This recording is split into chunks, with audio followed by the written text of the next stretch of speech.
Hi. Anarcha, Betsy, and Lucy were major contributors to the medical field, but not as physicians, but as patients. Before I begin, I must warn you, the topic of which I speak is of the most sensitive and delicate of subject matters. Dr. J. Marion Sims had 3 statues mounted in his honor as the father of gynecology, and the ladies were mentioned in a chapter in his book. The year is 1845 in Montgomery, Alabama, where Master Westcott had been going to Anarcha Westcott since she was 16 and was now carrying his baby. She had been in labor for 3 days, and the doctor knew he would need special tools to deliver the baby and called for Marion Sims to help.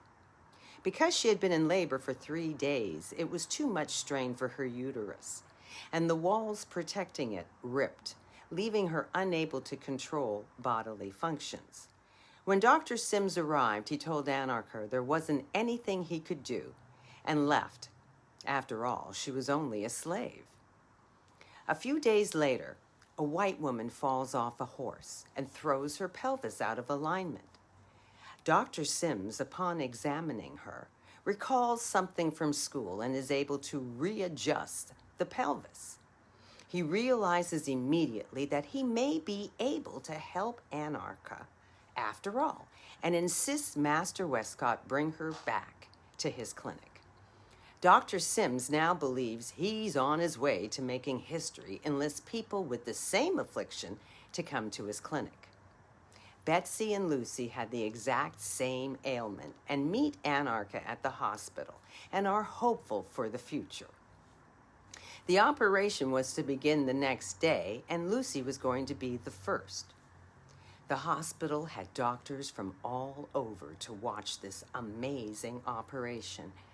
When Lucy arrived, several doctors were surrounding the table, and her robe was removed as she went on her hands and knees, where she was poked and prodded.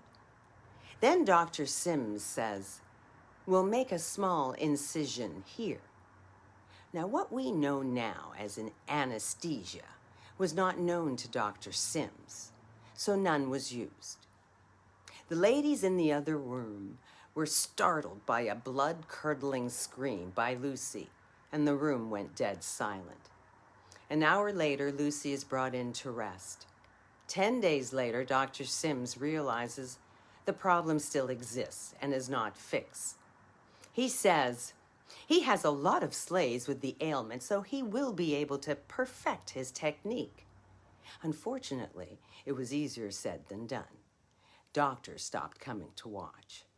4 years later, he finally discovers a way to suture the gaps. He tries the technique on Anarcha, which is her 30th operation, and it works like a charm. He is able to operate on the rest of the girls and sends them home healed. After perfecting his technique, he tried the same technique on white women, and they weren't having it. Although Anarcha, Betsy, and Lucy didn't contribute to the science, they certainly sacrificed enough to be recognized for all they did for science. And I'll just leave that right there.